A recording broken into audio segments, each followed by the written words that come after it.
Miniature Market has thousands of board games at discounted prices. Click the direct link below to see all of those discounted games. Hello my friends, today we're going to be roaming around the city checking out all the best landmarks that people talk about, write about, do videos about. Because today we're going to be playing a cooperative or competitive game called Landmarks. This is a word game, has some similarities to Codenames and some other games. Let me show you how it's played and I'll see you on the other side.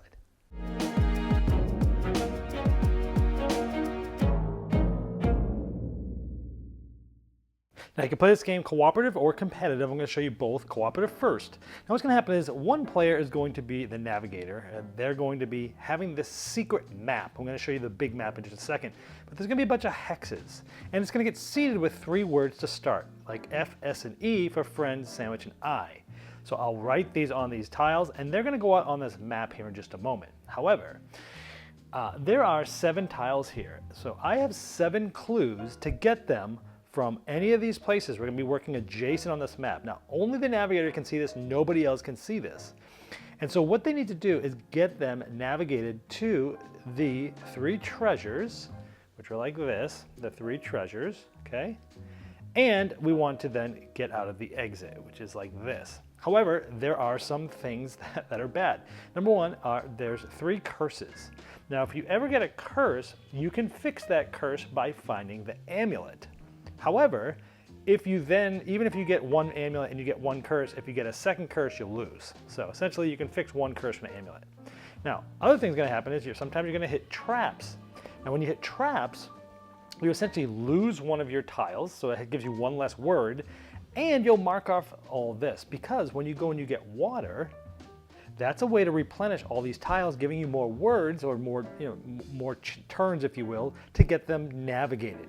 However, when you step on one of these traps, anytime you fill with water, you're gonna get 1 less. So you start with 7, but if I hit a trap, then the most I can have is 6 when I refill water. If I hit another trap, next time I fill water, I only have 5. So you wanna avoid traps. You wanna get to waters at the right time. You want to navigate to the treasures. You wanna get an amulet just in case you hit a curse, and then get off. Now, it does say in the cooperative version that you need to get all 3 treasures to win, but it does also say that if you get less than 3 treasures and you get off, you still kind of win. It's a little weird. So that's the cooperative version. So let's go out and try this on the map. We'll play a couple of turns, and then I'll show you the team version. So here is a mat. It's a canvas mat, and it has a nice scenery. It has an opposite side that has just hexes. That's easier to see, but this one's nicer to look at, so I usually use this one. So here is it. I'm giving you a new one because you already saw what the other map looked like. So those are 3 seed words. And I'm giving you a word, drum. Now what you know is that this word has to be somewhere adjacent to at least 1 other word here. And you guys would go off and talk about it. You can pause now and talk about it if you're watching it with with somebody else. But for example, if I had a word that I wanted to go with mommy, but I wanted to only be with mommy, like maybe I'd put daddy or something like that, then you would probably want to put it here, here, here, because it only has to do with mommy. Now I gave you drum. And so you might think, drum just goes with band, right? So you think, maybe we put it here because it's just band. If I put it here, it has to do with band and mommy. Do drums have anything to do with mommy? Maybe not. If I put it here, it has to do with all 3, band, mommy, and laundry. I don't think drum has to do with laundry. So it's probably here, but what about here? Like, band, drum, of course. And then if you've ever fixed laundry or a dryer or anything like that, the thing that goes around and around with the stuff is actually called a drum. If you ever have to replace that, it's the drum of the dryer. So maybe that's it. So you guys are all talking this out. I'm listening. I can't say anything, make faces or anything like that, like many of these games. And everyone else other than me is trying to figure it out. So let's say you guys are, you know what, I think they're talking about laundry and band. And I will look on the map, and remember, a lot of them are empty. But I will go, you know what? You found the only amulet. And everyone jumps and cheers and goes, yay, now we can cure 1 curse if we get one. All right, so now I give you another word, ear. Ooh, this is a tough one, right? Well, you listen to bands. So you could go here, because that's like, hey, bands and drums? Sure, you listen to here. Bands and mommy? Well, you listen to bands and you better listen to mommy, right? Or is it just listening to mommy? Nah, maybe mom's hear everything? Probably not. Does it have to do with laundry? Maybe not. So like you're thinking maybe band and drum, maybe just drum? If it's ear drum, oh yeah, ear drum, right? Ear drum. If you go here, it has to do with drum and laundry, probably not. If you go here, it's just drum. So if you think it's just drum, you can go here or here. But if you think it's drum and band, you go here, and everyone's like, you know what? If it was drum and band, they'd probably put something like sticks or something more obvious. So everyone's like, yeah, let's go to one of these up here. And so everyone's like, okay, well, let's put it up here. And I go, that spot's empty. And everyone goes, oh. But you know what? Empty's not bad. It just means it's empty. You know, sometimes you have to go through empty places to get places. So then I give you another one. And I'm like, canal. And you look at all these like, not mummy, not band, not laundry, not drum, ear canal, okay. So now you're like, if it's just ear and not about drum, then it has to be here, here, or here. And you're like, well, which one do we go to? And like, let's just try this one. And I go, it's empty. Now remember, you only have a certain amount of tiles. You start with 7, and if you run out, you lose. So now I give you a word, hearing. Everyone's like, will you hear a drum? Do you hear laundry? Do you hear a band? Everyone's like, well, they're going up in this area, ear and canal. Maybe it's here, you know. Maybe it has to do with ear and drum again. But you know what? No, they probably would have put listen, because you listen to a drum. You don't necessarily hear a drum normally. I don't know. Someone's like, well, let's go here. Well, let's just 50-50, let's pick this one. And I say, congratulations, you have found the first of 3 treasures. And everyone goes crazy. So now I say, saxophone. So everyone's like, okay. I guess ear and drum maybe. Could be here, but that doesn't really have to do with laundry. Hearing, ear, drum, maybe it goes here. Or is it like band and drum? So like we talk about band, drums are part of a band, saxophone's part of a band, band and mommy. Maybe your mommy plays saxophone. If that's the case, you do that. But let's say they just go like this. And I say, awesome, we got water. So we would fill this up to 7 tiles. So we got hydrated and we have more clues because we only had 2 left at this point. So that should give you a pretty good idea of what you're trying to do. Now, the ones I did not show you again, if you hit a curse, you get a curse. If you hit the trap, then you cross this off and you cross off next time we fill water, we only go to 6, right? So I'll show you that. So you're trying to get the 3 treasures and get off the exit. This is where we were. I had you go up here. I was trying to get up to the treasure. We got some water. But look at this. This next one, we're going to have to try to get you over here to this treasure. We're also going to have to get you like around this to this treasure and then over here to this little exit up here. Now, going through this, sometimes towards the end of the game, it's interesting. Sometimes it might be okay to just hit a trap if you're hydrated with the water and then get here, as opposed to spending all these times going around all this. This one, if you could get through here and here, that's even better, but that's risky because a lot of things around this one have to do with, you know, curses and traps. So it's a little strategic game there that you're trying to figure out. If you get through to the exit, if you get all the treasures, you win. And then the rules also say, you know, if you have 1 or 2 treasures, you can still kind of win, but I don't like that part. You either get them all or you don't. Now, there's a ton of these easy green cards, but then there's some tougher yellow ones, and essentially there's more stuff. So this shows you that there's now 4 treasures to get. There's an additional water, but there's 2 extra traps, 2 extra curses, but there's still only 1 amulet. So basically harder versions, and there's tons of those as well. Now there's also a competitive version that uses the other side of this, and now you're using these red cards that are specific for the 2-player games. So there's 2 teams. Each team is going to have a navigator, and that team's going to have a bunch of guessers. Now, what you need to do is get 4 treasures. However, Team 1 has some specific treasures. There's actually 4 of them out there that have number 1 on them. Team 2 also has one. 4 treasures that say Team 2 on them. Okay? But there's also 2 neutral treasures. So, now, if a team finds a neutral treasure, it's theirs. However, if a team finds a treasure that's numbered, the numbered team gets it regardless of who found it. So we might find treasure 1, but Team 2 might, by accident, think of a wrong clue, put it in the wrong spot, and get Team 1 some treasure. And you're trying to get 4 treasures. Now also, the team that goes second starts with an amulet, but then there's only 1 more. So let's say the team that started with the amulet gets this. If the other team even gets 1 clue, the game's over because they can't fix their only curse with the amulet. So essentially, you're trying to get 4 treasures. You're trying to not have more curses than amulets or you lose. So it's different, but there is a lot of strategies to like where you're going, where you want to stay away from, what's dangerous. You might be giving clues to the other team by accident if they guess wrong. A lot of Codenames-ish things going on here, but definitely it's a more of a spatial game, and it's also very fun. In fact, I actually like the competitive version even better than the cooperative version. Okay, let me first tell you what I liked about the game. First of all, this is kind of like as if Codenames and Cryptid, a deduction game, had a baby. But even more so, Codenames and another game called Shadows Amsterdam, which was a less known game, but you're basically playing cards with pictures and trying to get them to go in the right direction, where this is now words. So very similar to that, but with like a Codenames vibe. It's like as if those 2 games had a baby. And I love it. I love it when you take games that are like this and like that and you mash them together and it just works. This game does that. This is a very clever word association game. My favorite word association game is Codenames. Actually, it's Codenames Duet.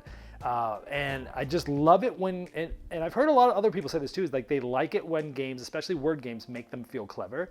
This game does that. The way that you're coming up with your own words, but the words that you pick, they will change what you do later. Like you're leaving little breadcrumbs. Like you might want them to go a certain direction. Like great, but now because I played that word over here earlier, I can now key off that word to go in a different direction somewhere else that has to do with something else on the other side. It's like you can set yourself up for some real clever play there, and I love that about it.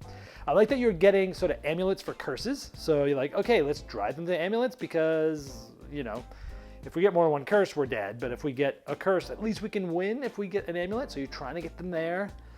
You're trying to get them to the water, but you're trying to get to the water or the tile replenished at the right time.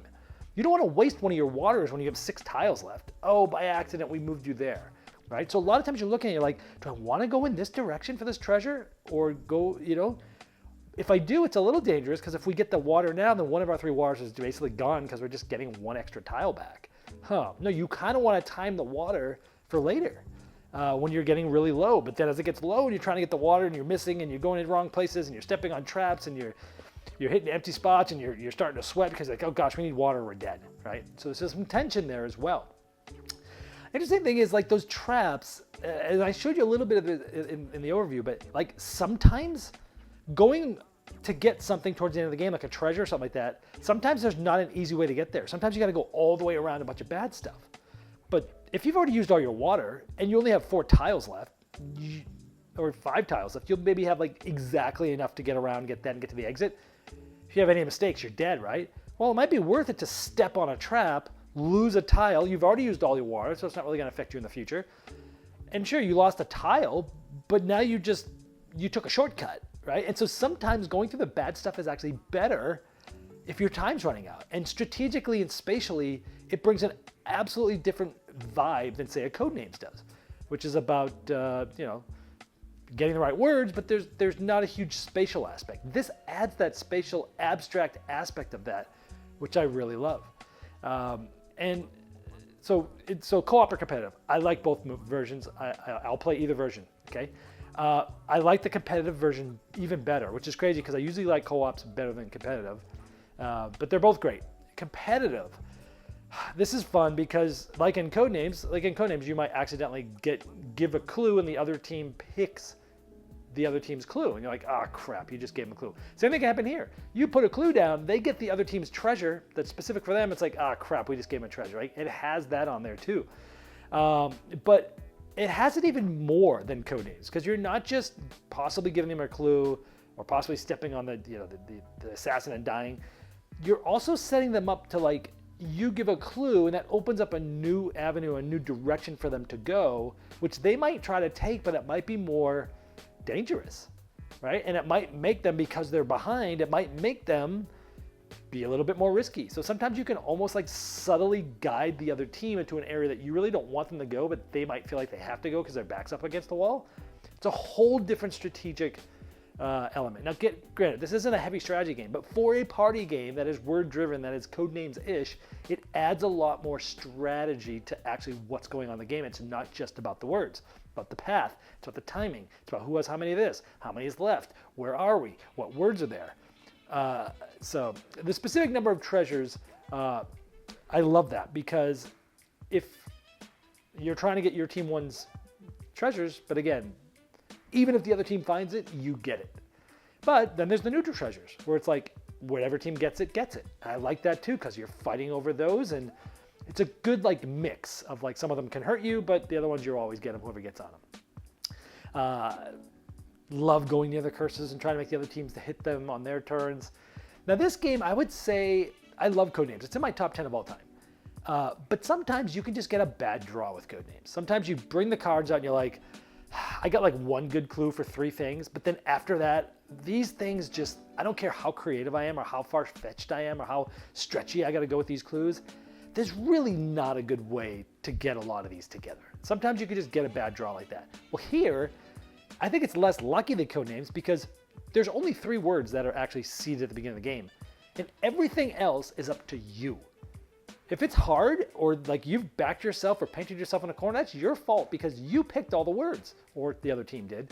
But like, you know, you are picking the words. So there's less luck than in Codenames. Like, if you've got a bad draw, it's because you weren't thinking ahead enough. And when you gave something to get someone somewhere, you didn't think about, well, I got to come back through that path and go that way later. I might want to use a word that might be better and easier to get that way, right? And so it's less lucky, which I like.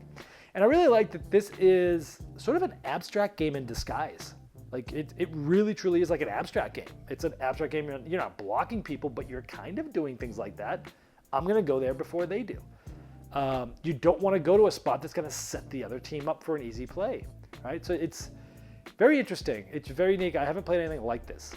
The only thing, the game's fantastic. If you like word games, if you like Codenames, if you want to see something different from Codenames that has some similarities but also feels very different, it's very spatially abstracty, team versus team or co-op all in one game, this is fantastic. However, the one weird thing I thought was on the co-op game, it's like you got to get all 3 treasures and you get back and you win. But if you don't get all 3 treasures but you get some and you get back, well, you win, but it's not as good of a win and it's gonna be haunting you. I don't like that. Like, you're either gonna win or you're not. So we just play it like you have to get all 3 treasures. If you don't, you don't win. I don't know why that rule's there. It's kind of honky, wonky. I don't like it. That's the only thing I don't like about the game is the stupid winning the kind of asterisk win for the co-op game. But easily fixed, whatever. The game's fantastic. For all these reasons, this is a special game, one that really makes its mark. It's hard to leave your mark these days because there's so many games coming out. It's definitely a special one because of that. It's staying in my gaming library. It's getting a Saxophone Serenade. Here we go.